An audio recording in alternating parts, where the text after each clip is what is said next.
დამოკიდებულება. თუმცა ეს ნაბიჯი მეფის სიბრძნეს კი არა უსუსურობას ახლავს.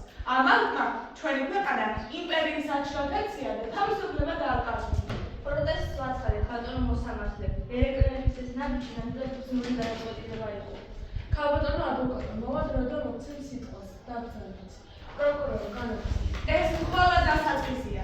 1795 წელს კრწანისის ბრძოლის დროს ერეკლე არ დაელოდა მოკავშირეებს. იგი გაუძლებლად გაიქცა წინა აღა მაჰმად-ხანის 35,000-იან ჯარს შეედგინა. შედეგი რა მივიღეთ? გადამწვარი სასახლე, დანგრეული თბილისი, დაღუპული მეომრები, დაობლებული ბავშვები და დაქვრივებული ქალები. მოეწონთ ხო, პროკურორი? რა თქმა უნდა, ქალბატონო მოსამართლე. თხოთ დაბაში მოწმე სოლომონ დოდაშვილის შემოიყვანეთ. ბატონო სოლომონ, დაიკავეთ თქვენი არხი.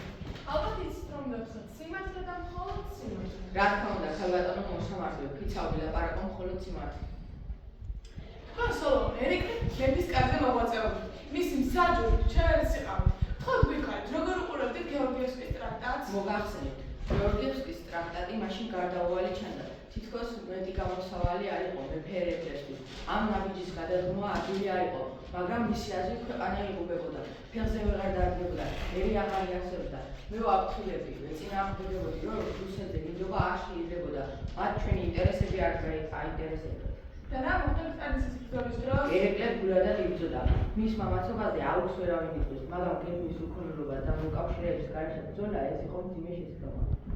გვაქვს კითხვა სოლომონის მოსწრაფ, ბატონო სოლომონ, როგორ ფიქრობთ? ამ ეპოქის ერეკლე მეფეს ჰქონდა ალტერნატივა? სხვა მეზობელი სახელმწიფოების გარდაქმნის ద్వారా დახმარებული საქართველოს. ალტერნატივა რთული იყო, მაგრამ ვფიქრობ, არსებობდა სხვა უფრო დიპლომატიური გზა. თავადობდი კიდეც ცოტა მოგვიწია, მაგრამ მას ისეთ უნდა გადაწყვეტილება. გვალოს ბატონო სოლომონ, დაგზავნით. დაბაშიკის შემდეგ მოხდა. სოფიო მოხდა.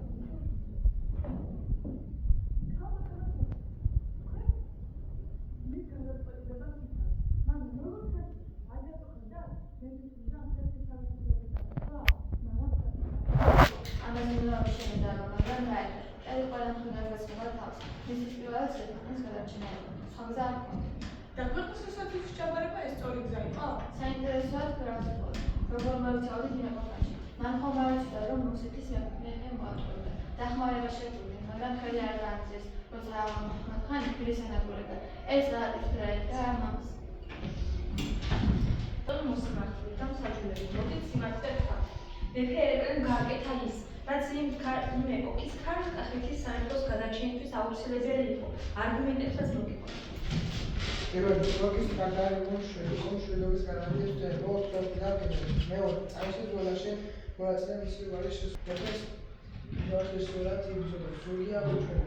ის ხელით აიგო. მესამე, ჩვენ საუბრობთ ორგანიზაციაში პავლოვსონერზე. ერეკლე ფესვე გავამწვანოთ ამის გამო, რომ მისი царები არ იყო. არც უამიაშვილს სამუდაოდ მოწვევის პირის არჩევანი მეფეს. ხოთ სოლომონ მეორის მეუღლის, სოფიის თავისი საქმე.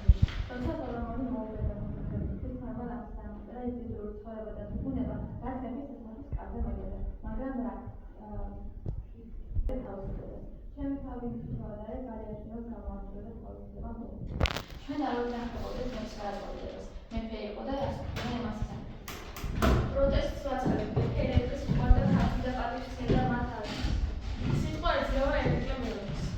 ომის მე შეიძლება რომ თავისუფლ ყოფილი ადამიანი ბევრი შეცდომა გაუშვი, მაგრამ ვიყავი მეფე, რომელსაც სამშობლო ძალიან უყვარდა. მეური ბრძოლა მისცა სასწაულად. ბევრი ბრძოლა გადავიდა. ჩემი ხალხისთვის ვიცხოვრე და მოვუდი.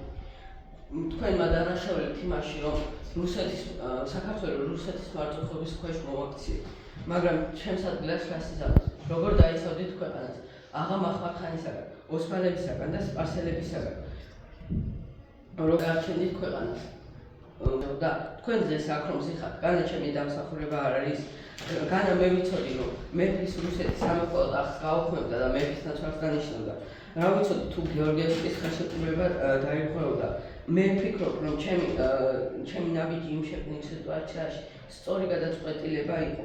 თქვენ დღევანდელი გადმოსახედიდან იყურებით, რადგან იმ ეპოქაში არ ვიცხოვრიათ, ის მძიმე ცხოვრება არ გაგივლიათ, სხვისი გასჭა ადვილია. სასამართლო გადის განაჩენის გამოსავალს. მოისმინეთ მსაჯულების გადაწყვეტილება. მეფე ერეკლეს არ უნდა განიხილოს როგორც დამნაშავეს. მისი პასუხი. სხვა გზა არ ჰქონდა და ფიქრობდა, რომ ქვეყნისთვის სასიკეთო ნაბიჯს გამო. თუმცა დღევანდელი გაკვეთილი გადასახედიდან ისტორიული გაკვეთილი ნათელია. ერთ მეზობელ სახელმწიფოზე დაყრდნობა, სახიფათოა.